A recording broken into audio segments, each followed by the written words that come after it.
नमस्कार दोस्तों, स्वागत है आपका हमारे चैनल लर्न विद एमडी में। आज जो है वो बहुत इम्पोर्टेंट टॉपिक है। जनरली जो बच्चे आंसर राइटिंग करते हैं या फिर स्टार्ट ही किए हैं वो अभी अभी, तो उन्हें सबसे ज्यादा दिक्कत जो शब्दावलियों में होती है, आज हम उन पे बात कर लें कि भाई मूल्यांकन क्या होता है, टिप्पणी क्या होती है, समीक्षा में क्या किया जाता है, अवलोकन में क्या किया जाता है, समालोचना, विवेचना, व्याख्या, वर्णन और उल्लेख, इन सारी चीजों पे आज हम थोड़ा सा डिटेल में बात करेंगे। ठीक है, तो आज हम एक एक करके इन पे बात करते हैं ताकि जब आप आंसर राइटिंग करें तो आपको चीजें एकदम क्लियर रहे और आप कहीं फंसे ना। तो चूंकि जब प्रश्न आता है, जैसे ही ये शब्द देखते हैं वहीं आधा हमारा जो समय है वो इसी में चला जाता है। ऑन द स्पॉट समझ में आ गया तो ठीक है, और नहीं समझ में आया तो तुरंत प्रेशर क्रिएट हो जाता है आंसर राइटिंग करते समय। तो आज हम इन पे बहुत अच्छे से बात कर लेंगे, तो फिर आज के बाद आपको कभी दिक्कत नहीं होगी। जो पहला है मूल्यांकन।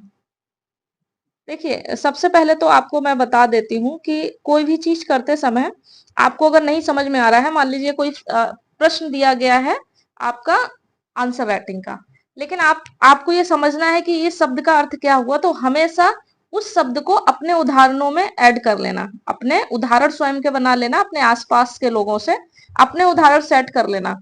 ठीक है, जैसे मान लीजिए लिखा हुआ, मान लीजिए कोई क्वेश्चन दिया गया, उसमें दिया गया तो आपको नहीं समझ में आ रहा है, तो वहीं आपने क्या करा, आपने इसका एग्जाम्पल क्या ले लिया कि मैं अपने दोस्त की पढ़ाई का मूल्यांकन करना चाहता हूँ, या अपने दोस्त की पढ़ाई का मूल्यांकन करिए, अपने दोस्त की पढ़ाई का मूल्यांकन कीजिए, पढ़ाई का मूल्यांकन कीजिए।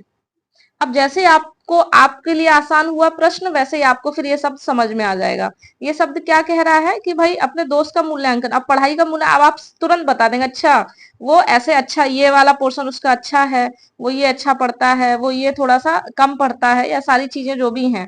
ठीक है, वो तुरंत आप तुरंत फिर बता देंगे कि पढ़ाई में मूल्यांकन में आप उसका कुछ प्लस पॉइंट बताएंगे और कुछ नेगेटिव पॉइंट बताएंगे, और फिर ओवरऑल जाके आप कह देंगे बाकी सब ठीक है। ठीक है, समझ गए कि नहीं समझ गए? तो मूल्यांकन जो रहेगा वो आपका इस तरीके से रहेगा कि आप उसमें पॉजिटिव, सकारात्मक, नकारात्मक बताते हुए आपका जो निष्कर्ष है वो हमेशा सकारात्मक रहेगा। इस तो ये बात हो गई मूल्यांकन की। दूसरी बात कर लेते हैं, समीक्षा।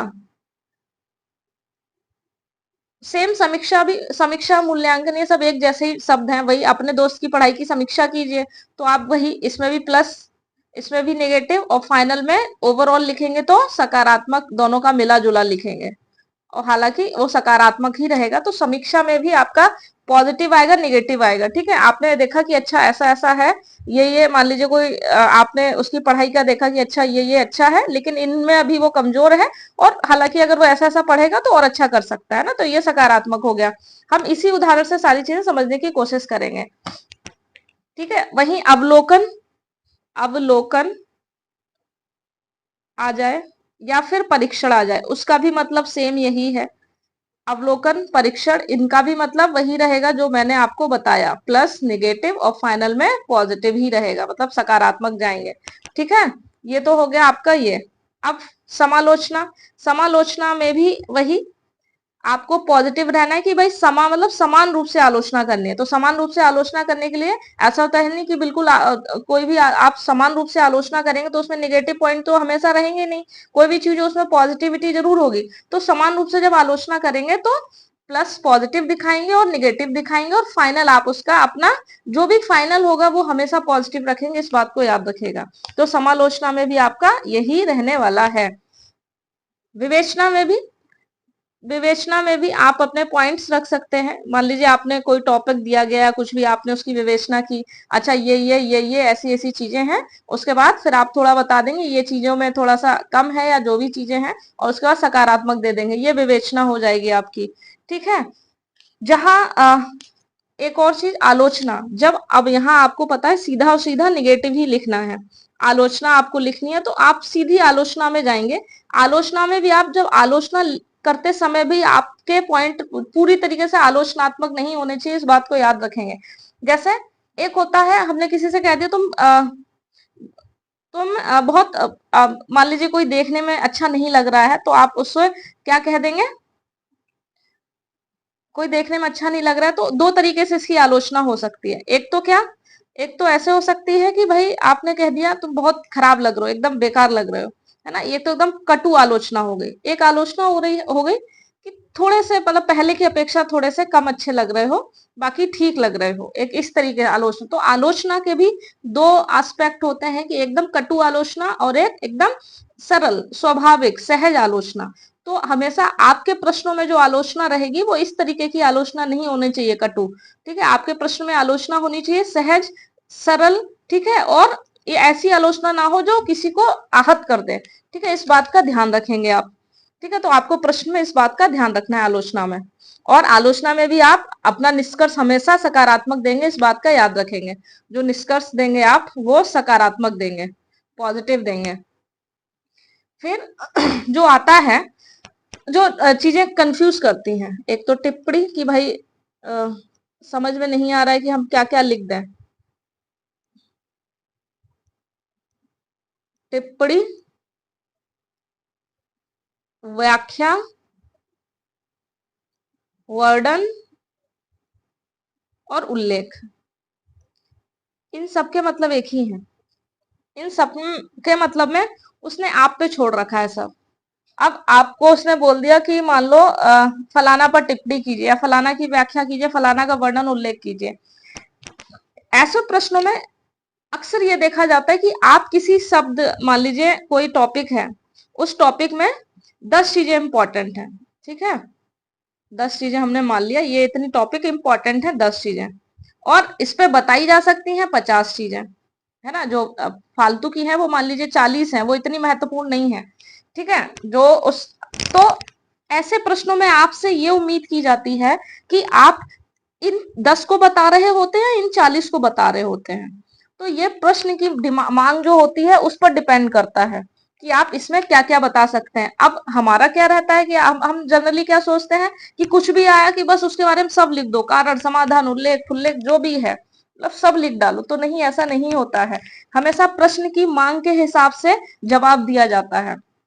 यहाँ पे आप नहीं कि आपने इसका एक वो बना रखा है कि भाई हम कारण भी बताएंगे, समस्याएं भी बताएंगे, समाधान भी बताएंगे, प्रभाव भी बताएंगे, ठीक है, चुनौतियां भी बताएंगे,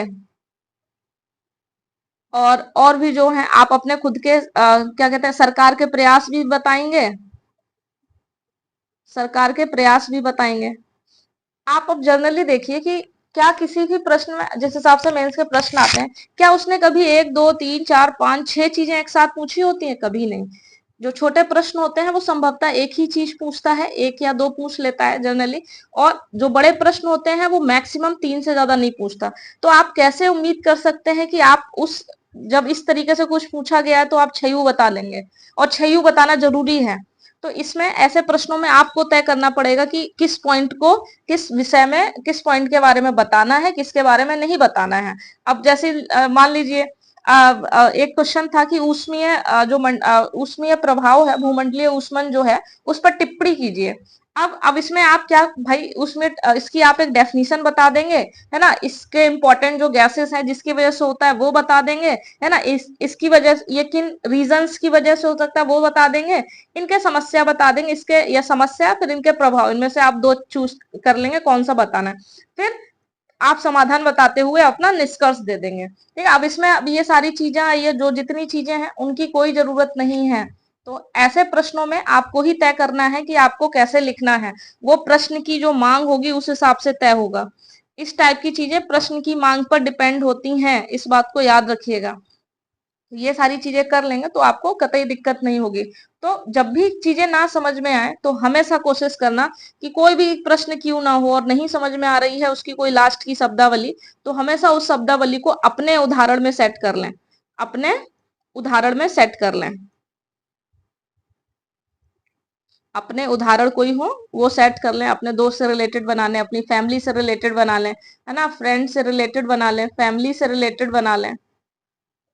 तो आपकी वो जो शब्दावली है वो तुरंत एकदम क्लियर हो जाएगी। ठीक है, तो यही चीजें हैं। आशा करती हूँ चीजें आपको बहुत समझ में आई होंगी, है ना। और जो आंसर राइटिंग करना चाहते हैं वो इन शब्दावलियों पे थोड़ा सा काम कर लेंगे। इन शब्दावलियों की वजह से इधर उधर कतई नहीं होंगे, डरेंगे नहीं। ठीक है। और यही सबसे बेहतर तरीका है कि कोई शब्दावली ना समझ में आए तुरंत उसको अपने प्रश्न में उसको थोड़ी देर के लिए ऐड कर लेना, ताकि हमें वो शब्दावली समझ में आ जाए। तो जब हमको समझ में आ जाएगी वो शब्दावली, तो हम प्रश्न की डिमांड को देखते हुए जवाब भी दे पाएंगे। ठीक है। ये बात जो है ये बस आपको याद रखनी पड़ेगी। चलिए, बाकी आशा करती हूँ आपको चीजें समझ में आई होंगी, और समझ में आई हुई तो एक लाइक जरूर कीजिएगा। और बाकी चैनल को सब्सक्राइब कर सकते हैं। और बाकी एक टेलीग्राम चैनल भी है हमारा, लर्न विद एमडी, वो आपको डिस्क्रिप्शन में मिल जाएगा। महत्वपूर्ण जो अपडेट्स हैं वो वहीं डाल दी जाती हैं। अगर यूट्यूब पे नहीं आ पाते हैं कभी, तो आप उसको ज्वाइन कर सकते हैं। Thank you.